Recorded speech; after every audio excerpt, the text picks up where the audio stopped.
भूर्भुवः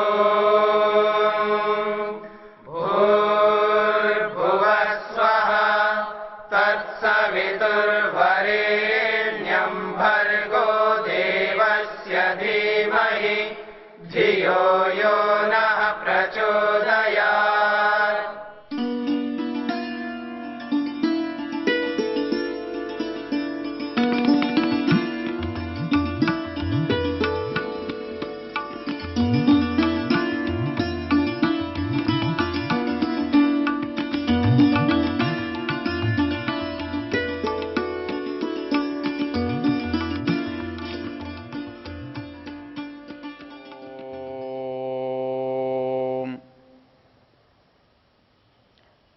जब मनुष्य इतना उदार हो जाए कि वो जो विवेक के द्वारा चलने के लिए स्वीकृति दे दे, दूसरे के अधिकार की सुरक्षा का उत्तरदायित्व तो ले ले, तो इससे अधिक निर्माण मनुष्य का और क्या हो सकता है। हमारे यहाँ मनुष्य के निर्माण के लिए एक कसौटी है,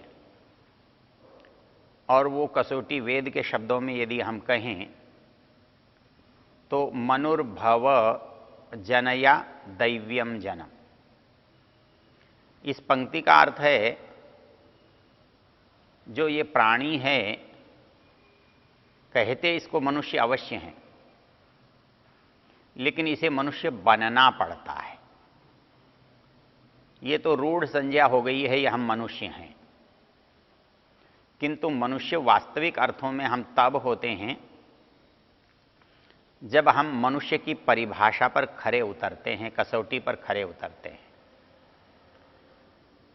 वो क्या है? मनुर्भव, मनुष्य बन। कोई मनुष्य कैसे बनता है? एक तो यह है कि एक मनुष्य की संतान है इसलिए मनुष्य है, मनुष्य से पैदा हुआ है इसलिए उसे मनुष्य कहते हैं। या इसका जो आदि पुरुष है, जो इसका प्रारंभ है, इसको हम मनु कहते हैं, उस ऋषि की संतान है इसलिए मनुष्य है। लेकिन इतने भर से हम मनुष्य नहीं बन जाते। जो इस प्राणी को मनुष्य कहा जाता है, इसका नाम मनुष्य रखा गया है, वो क्यों रखा गया है? उसके लिए आचार्य यास्क ने बड़ा अच्छा इसका विवेचन किया है। कहता है कि मनुष्य, ये मनुष्य क्यों है? कहता है इसे मति का उपयोग करता है, मनन करने लिए मन का उपयोग करता है, और जो भी करता है वो सोच कर करता है, समझ कर करता है। अर्थात करते तो बहुत लोग हैं, करते तो बहुत प्राणी हैं संसार में। पशु पक्षी भी करते हैं, कीट पतंग भी करते हैं, वो भी हर समय कुछ न कुछ क्रिया करते हैं, और मनुष्य भी हर समय कुछ करता है। लेकिन ये इसकी क्रिया, मनुष्य की क्रिया कब बनती है? पशु की क्रिया क्या मनुष्य की क्रिया बन सकती है? पशु की क्रिया मनुष्य की क्रिया नहीं बनती है, क्योंकि वह मनन विचार करके नहीं करता है, वो स्वभावतः करता है। लेकिन ये जो मनुष्य है, ये विचार करके करता है, सोच करके करता है, बुद्धिपूर्वक करता है, हानि लाभ उचित अनुचित का विवेक करके करता है, इसलिए इसका करना जो है वो मनुष्य कहलवाता है। एक मनुष्य जो विचारपूर्वक करता है, कामों को अच्छा और बुरा है सोच समझ कर करता है, इसलिए ये मनुष्य है। और ये मनुष्य पैदा नहीं होता है, मनुष्य हमें बनाना पड़ता है, बनना पड़ता है। तो मनुष्य को बनाया जाता है, इसलिए कोई व्यक्ति कहता है कि भाई हम अपने लिए जो प्रयत्न करें वो न्यूनाति न्यून इतना तो करें। कितना करें? कि मनुर्भव, हम सामान्य रूप से मनुष्य बन सकें, मनुष्यता का जो अधिकार है वो हमें मिल जाए, मनुर्भव। लेकिन हम केवल मनुष्य होकर रह गए तो कहता है हमारी यात्रा अधूरी है, हमारे जीवन का उद्देश्य पूरा नहीं होता है। हमारे जीवन का उद्देश्य प्रयोजन तब पूरा होता है जब हम अपनी संतान को, अपनी आने वाली पीढ़ी को अपने से अधिक योग्य बनाएं। हम यदि मनुष्य हैं तो उससे जो अगली योग्यता या अगली सीढ़ी या अगला स्तर वो है देवत्व का। वो इसलिए वेद की पंक्ति ये कहती है, मनुर्भव मनुष्य बन जनया दैव्यम जन्म। जो तेरे से उत्पन्न हो रहा है, जिसको तू बना रहा है, तू शिक्षा से बना रहा है, जन्म से बना रहा है, उसको दिव्यता के लिए बना, श्रेष्ठता के लिए बना। जैसे आजकल हम कहते हैं भाई शिक्षा का उद्देश्य राष्ट्र को श्रेष्ठ नागरिक देना है, श्रेष्ठ नागरिक बनाना है। वास्तव में क्या है कि जब तक निर्माण की प्रक्रिया चलती है तभी तक निर्माण होता है, और यदि निर्माण की प्रक्रिया रुक जाए, बंद कर दी जाए, तो निर्माण स्थगित हो जाता है, बंद हो जाता है। स्वाभाविक रूप से हम अज्ञान में रहते हैं, अविद्या में रहते हैं, अशिक्षा कुसंस्कार में रहते हैं। हमें अपने बालकों को, अपनी नई पीढ़ी को, अपने लोगों को, अपने परिजनों को, अपने मित्रों को उस अच्छाई से अवगत कराना पड़ता है, उनको बताना पड़ता है, उनको सिखाना पड़ता है। और वो सिखाते हैं तभी हमारा काम चलता है। उनकी जो स्थिति है वो इसलिए है, यहाँ पर ये जो वेद का वाक्य है इसके अंदर जो विशेषता है वो विशेषता ये है, वो ये कहता है कि मैं जहाँ हूँ, मैं जो बना हूँ, यदि इतने तक ही मैं अपनी अगली पीढ़ी को बनाता हूँ तो ये मेरी विशेषता नहीं है, ये समाज के लिए मेरा योगदान नहीं है। इसमें कुछ मेरा योगदान तो तब होगा जब मेरी संतान, मेरा शिष्य, मेरे से संबंधित व्यक्ति मेरे से अच्छी योग्यता का मैं देकर जाऊं, मैं छोड़कर जाऊं, मैं बताकर जाऊं। मनुर्भव मनुष्य बन किंतु जनया दैव्यम जन्म। अपने से जो आगे आने वाली पीढ़ी है उसको देव या श्रेष्ठ बना कर जा। सांसारिक संदर्भों में हम समाज में बहुत बार एक उपालंभ या उलाहना सुनते हैं, बच्चे कहना नहीं मानते, आजकल के युवा बिगड़े हुए हैं, हम तो बहुत अच्छे थे, हम माता पिता का कहना मानते थे, गुरुजनों का कहना मानते थे, माता पिता की सेवा करते थे, दूसरों का आदर करते थे, बड़ों का सम्मान करते थे, आदि आदि हम बहुत सारी बातें अपनी प्रशंसा में कहते हैं। और उससे ऐसा लगता है कि जैसे हम तो अच्छे बने, लेकिन हमारे से आगे आने वाली जो पीढ़ी है, हमारी संतान है, हमारे शिष्य हैं, वो अच्छे नहीं बने, जैसे वो उनकी अयोग्यता है, वो नहीं बने, उन्होंने अपने कारण से नहीं बने, ऐसा हम अनुभव करते हैं, ऐसा हम कहते हैं। किंतु ये जो मंत्र कह रहा है इसका भाव तो कुछ और लगता है, कुछ और होता है, हो सकता है। क्या हो सकता है कि भाई जितने हम हैं उतने तक बनाए तो हमने कोई विशेष योगदान समाज को नहीं दिया। हमारा योगदान तो उस दिन होगा, हमारी विशेषता तो वह होगी जब हम अपने से आने वाली पीढ़ी को अपने से अधिक योग्य, अधिक समर्थ, अधिक सक्षम बनाकर जाएं, अधिक ज्ञानवान बनाकर जाएं। कई बार कहते हैं जी हम तो अच्छे थे, हमारे बच्चे ऐसा हैं, ऐसे हैं, ऐसे हैं। तो ऐसे लोगों से मैं एक बात कहा करता हूं, एक निवेदन किया करता हूं, भाई हम किसी अंश में अच्छे हैं, आपको यदि ऐसा लगता है तो वह योगदान हमारे माता पिताओं का है, हमारे गुरुजनों का है, हमारे बड़ों का है। क्योंकि हमने उनको देखकर, उनसे सीखकर, उनके बताए रास्ते पर चलकर हमारी ये परिस्थिति बनी है।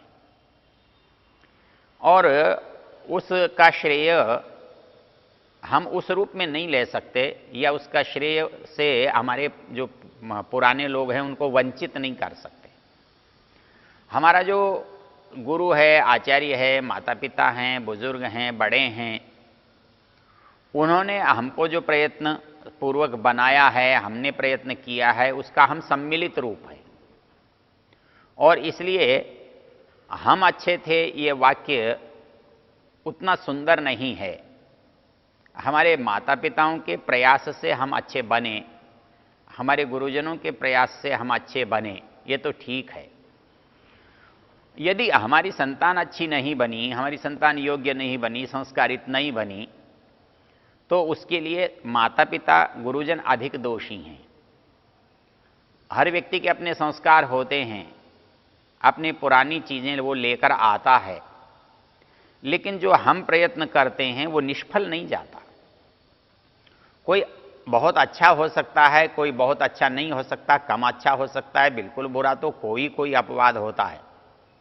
अर्थात सारा प्रयत्न करने के बाद भी कोई कुछ न बने, ऐसा बहुत कम होता है, अपवाद स्वरूप होता है।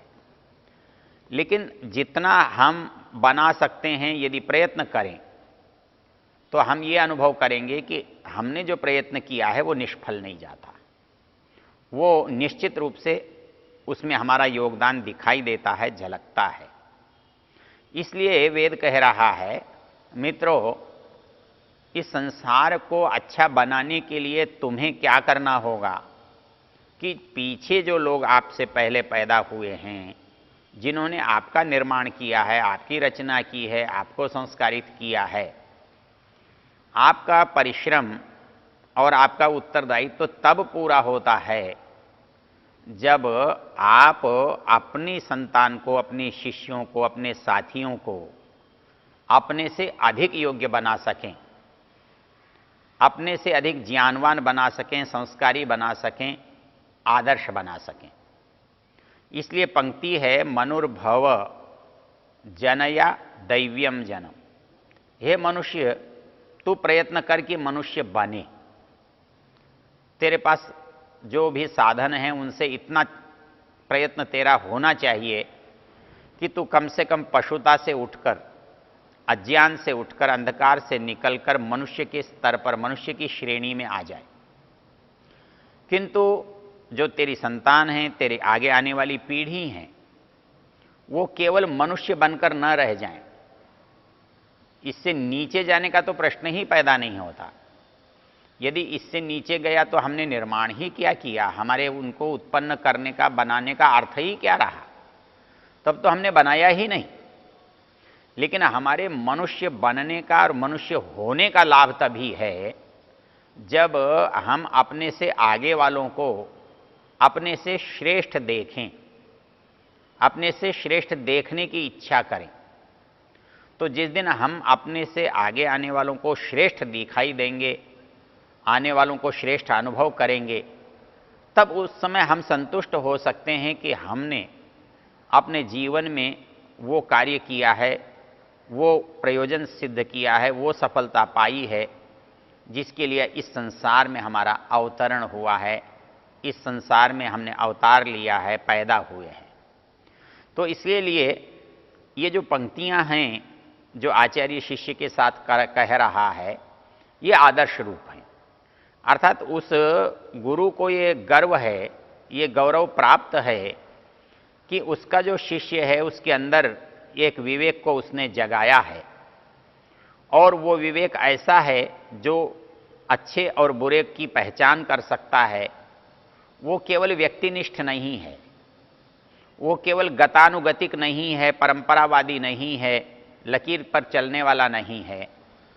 उसके अंदर पहचानने की योग्यता और क्षमता है, और वो अपनी बुद्धि से पहचान सकता है। तभी तो आचार्य कहता है कि भाई तू उस योग्यता के द्वारा निर्णय करके उस काम को करना, केवल मेरे कहने से, मेरे करने से, मुझे देखने से उसको मत मान लेना। ये जो परिस्थिति हमारे सामने है, ये शिक्षा का चरम उद्देश्य होता है। आचार्य चाणक्य ने एक बहुत अच्छी बात लिखी है कि हमको पढ़ने से होता क्या है, हमको विद्या से लाभ क्या मिलता है। वो कहता है, व्यसनी अभ्युदये च बुद्धिम अवस्थापयति। जब विद्या से हम युक्त होते हैं, ज्ञान से हम युक्त होते हैं, तो हमारे पास प्रकाश होता है जिसके अंदर हम परिस्थितियों को देख सकते हैं। तो उस विद्या से हमारे मन में जो परिस्थिति पैदा होती है उसके दो सबसे बड़े काम होते हैं। व्यसने अभ्युदय च बुद्धिम अवस्थापयति, अर्थात इस दुनिया में एक प्रवाह है। वो प्रवाह में केवल सुख नहीं है, केवल दुख नहीं है, केवल अच्छा नहीं है, केवल बुरा नहीं है। वो प्रवाह में, समय के इस प्रवाह में अच्छा है, कभी बुरा है, कभी सुख है, कभी दुख है। हम उन दोनों से टकराते चलते हैं, हम उन दोनों का साथ निभाते चलते हैं। तो जब हमें कोई दुख आता है तो हमें बहुत खेद होता है, खिन्नता होती है, पीड़ा होती है, और कोई अनुकूल बात होती है तो बहुत प्रसन्न होते हैं। लेकिन अनुकूलता, प्रतिकूलता, सुख दुख, अच्छाई बुराई, हानि लाभ, ये तो कभी ऊंचे कभी नीचे तराजू की तरह होते रहते हैं। और जब एक चीज़ से हम बहुत नीचे जाते हैं तो निश्चित रूप से दूसरी से बहुत ऊपर चले जाएंगे, और यदि किसी से बहुत ऊपर गए तो दूसरी से बहुत नीचे चले जाएंगे। इसके लिए विद्या की, विद्वान की एक पहचान है। वो पहचान आचार्य चाणक्य के शब्दों में ऐसी है, व्यसने अभ्युदय च बुद्धिम अवस्थापयति। संस्कृत में व्यसन दुख को कहते हैं, कष्ट को कहते हैं, पीड़ा को कहते हैं। वो कहते हैं अभ्युदय सांसारिक उन्नति को कहते हैं, लाभ को कहते हैं। तो व्यसने अभ्युदय च बुद्धिम अवस्थापयति, मतलब जो आदमी समझदार होता है, जो आदमी ज्ञानवान होता है, जो आदमी विवेकी होता है, उसके पास ऐसा नहीं होता कि उसको दुख नहीं मिलते या उसके खाते में सुख नहीं होता। दुख और सुख निरंतर चलने वाला प्रवाह है, वो अकेला नहीं चलता। इस काल के प्रवाह में दोनों बहते हैं, और कभी हम दुखों से टकराते हैं, कभी सुखों से मिलते हैं। तो हमारी जो मनस्थिति है वो दुखों से निराशा की ओर जाने वाली नहीं होनी चाहिए, और सुखों से अनियंत्रित लाभ की नहीं होनी चाहिए। हम दोनों स्थितियों में, दोनों ही परिस्थितियों में बुद्धिम अवस्थापयति, अर्थात हम सम रहने का यत्न करें।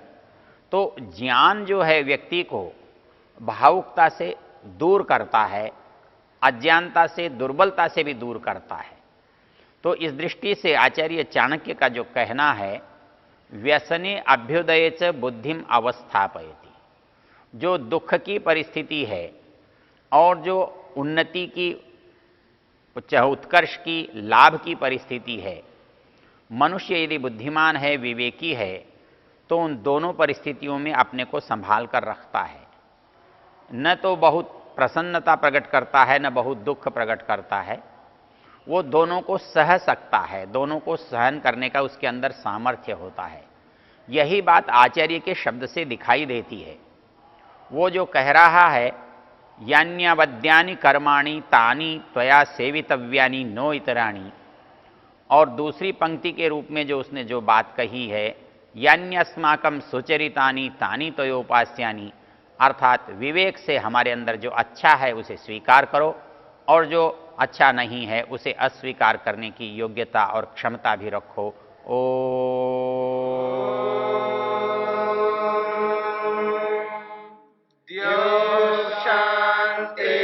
शांतिरंतरिक्षं शांतिर्पृथिवी शांतिरापः शांतिरोषधयः